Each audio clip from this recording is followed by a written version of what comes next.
జై శ్రీ గణేష. మనం మహాభారతం చెప్పుకుంటున్నాం. ఇప్పటి వరకు ఎంతవరకు వచ్చామో, పాండవులు అరణ్యవాసంలో ఉన్నారు. ఎక్కడున్నారు? గాంధమాదనం అనేటువంటి ప్రాంతంలో ఉన్నారు.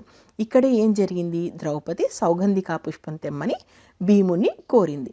ఇక అంటే మనకు మహాభారతంలో మిగిలిన నలుగురి కంటే కూడా, అంటే మిగిలిన నలుగురిని ద్రౌపది ఏదైనా అడిగితే చెయ్యాలా వద్దా అని ఆలోచిస్తారు. కానీ భీముడు ఒక్కడు మాత్రమే ముందు వెనక ఆలోచించకుండా ద్రౌపది ఏమడిగినా తేవడానికి ప్రయత్నిస్తాడు. అందుకనే ద్రౌపది మహాభారతంలో తనకి ఏమైనా కావాలి అంటే ఎప్పుడు వెళ్ళి చెప్పేది భీముడితోటి. నిజంగా వీళ్ళిద్దరి మధ్యలో ఉండే ఒక బాండింగ్ చదువుతుంటే సూపర్గా అనిపిస్తుంది. సరే, ఇప్పుడు భీముణ్ణి ద్రౌపది సౌగంధికా పుష్పం తెమ్మని అడిగింది. దానికోసం మనవాడు వస్తూ వస్తూ తన బలాన్ని ఎంతలా ప్రదర్శించాలో అంతలా ప్రదర్శించాడు. హనుమంతుని దగ్గర కూడా తన బలాన్ని ప్రదర్శించాలని చూశాడు. కానీ హనుమంతుని గొప్పతనం ముందు తను ఎంతటి వాడినో తెలుసుకొని మోకరిల్లుతాడు. అంతేకాదు, హనుమంతుడు ఒక వరం కూడా ఇస్తాడు. మహాభారత యుద్ధంలో నేను అర్జునుని యొక్క రథం మీద ఉన్నటువంటి జెండాలో ఉండి నేను మిమ్మల్ని కాపాడుతాను అని చెప్పేసి వరం ఇస్తాడు. ఇప్పటి వరకు మనం గత ఎపిసోడ్లో తెలుసుకున్నాం. ఇక ఈరోజు మరి ఈ సౌగంధికా పుష్పాన్ని తేవడానికి భీముడు ఏమేం చేశాడు? నిజంగా ద్రౌపదికి తెచ్చిచ్చాడా? ఇది ఈరోజు చూద్దాం. హనుమంతుని కలిసిన తర్వాత హనుమంతుని కౌగిలింతతోటి భీముడి శక్తి కొన్ని వేల రెట్లు ఎక్కువవుతుంది. అస్సలు మామూలుగానే ఇలా ఉండేవాడు, అంటే దర్పంగా ఉండేటువంటి వ్యక్తి ఇంకా హనుమంతుని కలిసిన తర్వాత మరింత దేహదారుఢ్యం వచ్చేస్తుంది అతనికి. ఇక అలా ముందుకు వస్తుంటే అతనికి వెండి కొండ లాంటి ప్రాంతం కనిపిస్తుంది. అదే అందమైనటువంటి సౌగంధిక పద్మాలు ఉన్నటువంటి తోట. ఈ తోట ఎవరిదో తెలుసా? స్వయంగా కుబేరుడిది. అది చూస్తూ చక్కగా ప్రకృతిని ఆస్వాదిస్తూ అలా ముందుకు వెళ్తూ ఉంటాడు భీముడు. వెళ్ళి ఆ పుష్పాలను తెంపుకోవాలని చూస్తాడు. అయితే ఈ సౌగంధిక పుష్పాలకు సంబంధించి కాపలాగా రాక్షసుల్ని పెడతాడు మన కుబేరుడు. దీంతో అతను పుష్పం తెంపుకోవడానికి వెళ్తుంటే భీముణ్ణి ఆ రాక్షసులు అడ్డుకొని, ఇది కుబేరుడి యొక్క వనము, నువ్వెందుకు వచ్చావు? ఇక్కడికి మానవులు రావద్దు, వెంటనే వెళ్ళిపోమని చెప్తారు. అప్పుడు భీముడు, ఇది ప్రకృతి, ఆ పరమాత్ముడు ప్రసాదించింది. కుబేరుడు వచ్చి ఈ కొలను ఏమైనా తవ్వాడా? అయినా ప్రకృతి ప్రసాదించిన పువ్వుల్ని తీసుకెళ్ళొద్దు అనడానికి మీరెవరు? నేను తీసుకెళ్తాను అంటాడు. అప్పుడు రాక్షసులు అంటారు, సరే బాబు, నువ్వు చాలా వీరుడిలా కనిపిస్తున్నావు, ఒక్కసారి వెళ్ళి అక్కడ ఉన్నటువంటి కుబేరుణ్ణి అడుగు, అతను ఇస్తానంటే తీసుకెళ్ళు, మాకేం అభ్యంతరం లేదు అంటాడు. అప్పుడేమంటాడు తెలుసా భీముడు, నేను రాజకుటుంబంలో పుట్టాను, ఒకరిని నేను అడగడం ఏంటి? కావాలంటే అతన్నే ఇక్కడికి రమ్మను, నేను పుష్పం తీసుకెళ్తున్నాను, ధైర్యం ఉన్న వాళ్ళు అడ్డుకోండి.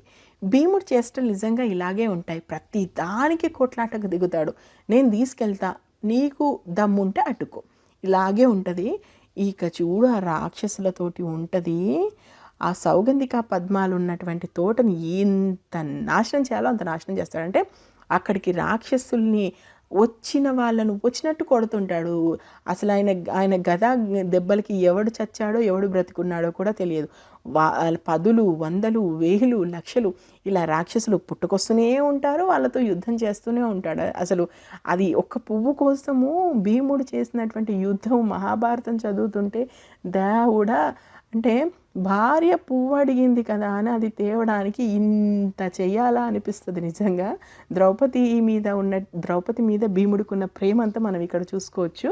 ఇక మనకు కుబేరుడు కూడా ఏమనుకుంటాడంటే, చచ్చేది రాక్షసులే కదా, ఇతనికేంటి, చక్కగా భీముడు పరాక్రమం గురించి తెలుసుకొని సంతోషిస్తూ ఉంటాడు. ఆహా, మహాభారత యుద్ధంలో భీముడు అద్భుతంగా రాణించగలుగుతాడని మనసులో సంతోషపడుతుంటాడు తప్ప దేవతలు కానీ కిన్నెర్లు కానీ వాళ్ళెవ్వరూ అక్కడికి రారు.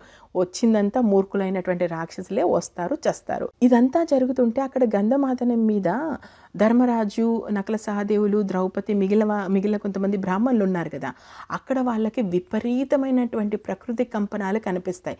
అంటే ఒక్కసారిగా చీకట్లు పడిపోవడం, మెరుపులు, ఉరుములు, గాలులు, అదంతా చూసేసరికి ఒక్కసారి ధర్మరాజుకి అనిపిస్తుంది ఏదో జరుగుతుంది, భీముడు ఏదో చేస్తున్నాడు, ఇక్కడ భీముడికి సంబంధించినటువంటి యుద్ధం జరుగుతుందని నాకు నా అంతరాత్మకు తెలుస్తుంది, ఏదో జరుగుతుందని చెప్పేసి భీమా భీమా భీమా అని పిలుస్తాడు.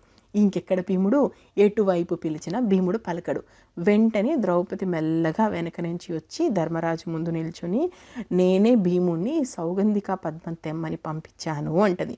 అప్పుడు ధర్మరాజు తల కొట్టుకొని, ఇక్కడ రాక్షసులు, కిన్నరులు, కింపురుషులు ఉన్నారు, ఎవరితో యుద్ధం చేస్తున్నాడో, ఎవరితో పెట్టుకున్నాడో, అసలు నువ్వెందుకు భీముణ్ణి పంపించావు, నన్ను ఒక్క మాట అడగాల్సి ఉందుండే అనేసి, సరే ఏదైతే అదైందని చెప్పేసి, వీళ్ళతో పాటు ఇప్పుడు ఎవరున్నారు, ఘటోత్కచుడు కూడా ఉన్నాడు కదా.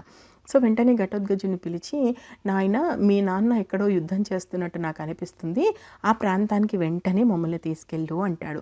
దాంతో ఆ ప్రాంతానికి ఘటోత్కచుడు తన వీపు మీద ఎక్కించుకొని వీళ్ళని తీసుకొస్తాడు. తీసుకొచ్చేసరికి ఏముంది, ఆ సౌగంధిక పద్మవనాల తోటకాడ రాక్షసులందరినీ చంపేసి అలా గుట్టలు గుట్టలు పోసేసి, ఇంకా రండిరా రండి అన్నట్టు గద పట్టుకొని తిరుగుతూ ఉంటాడు. అది చూసి ధర్మరాజు, ఏంటయ్యా ఇది, ఒక పువ్వు తెమ్మంది నిన్ను, అది తెస్తే తెచ్చావు లేదంటే లేదు, ఇంత ఇంత చేయాలా దానికోసం, ఏంటి భీమా నీ ఆవేశము, ఇంకేదైనా చేసేటప్పుడు నాకు కాస్త చెయ్యి అంటే ఇంకేదైనా చేసేటప్పుడు నాకు కాస్త చెప్పి చెయ్యి తమ్ముడు అని మాట తీసుకుంటాడు. ఇంత జరుగుతున్నా కానీ భీముడు ఏం చేస్తాడు తెలుసా, ఆ సౌగంధిక పద్మాలు తీసుకెళ్ళి ద్రౌపదికి ఇచ్చి, ఎలా ఉన్నాయి, బాగున్నాయా, వాసన చూడు అంటాడు. ఒక్కసారి ద్రౌపది సిచ్యువేషన్ అర్థం చేసుకోండి. ఒక్క పువ్వు తెమ్మన్న పాపానికి చుట్టూ అంతమంది రాక్షసులు చచ్చి పడున్నారు. దాంతో ఈ దెబ్బతోటి ముందు ముందు ద్రౌపది భీముడిని ఏమన్నా అడగాలంటే 1కి 4 సార్లు ఆలోచిస్తుంది. అంత ఉంటుంది ఆమె పరిస్థితి, అలా ఉంటుంది. ఆ పువ్వు వాసన చూడాలా, సంతోషపడాలా, అక్కడ జరిగిన బీభత్సం చూడాలా, అర్థం కాని పరిస్థితి ద్రౌపది. సరే, మొత్తానికైతే సౌగంధిక పద్మం వచ్చిన తర్వాత అయితే అక్కడే కొంతమంది గంధర్వులు ఆ శరీరవాణిలో పలుకుతారు, ఇక్కడ మీరు ఉండడం ఇంకా మంచిది కాదు, ముందుకు వెళ్ళండి అని. సో అలా వీళ్ళు ఎక్కడికి వెళ్తారంటే, ముందుకు వెళ్తే వాళ్ళకి నరనారాయణ ఆశ్రమం వస్తుంది. నరనారాయణులు మనందరికీ తెలుసు కదా, నరుడంటే అర్జునుడు, నారాయణుడు అంటే శ్రీ మహావిష్ణువు. వీళ్ళు ఆదిమునులుగా ఉన్నట్టు, అంటే ఎప్పుడో కృతాయుగం నాటి ఆశ్రమం అన్నమాట అది. అక్కడికి వచ్చిన తర్వాత ధర్మరాజు ఘటోత్కచుని పిలిచి, నాయన ఈ ఆశ్రమం మాకు బాగా నచ్చింది, మేము కొన్ని రోజులు ఇక్కడే ఉంటాము, ఇంకా నువ్వు వెళ్ళిరా అంటాడు. దాంతో ఘటోత్కచుడు వెళ్తాడు.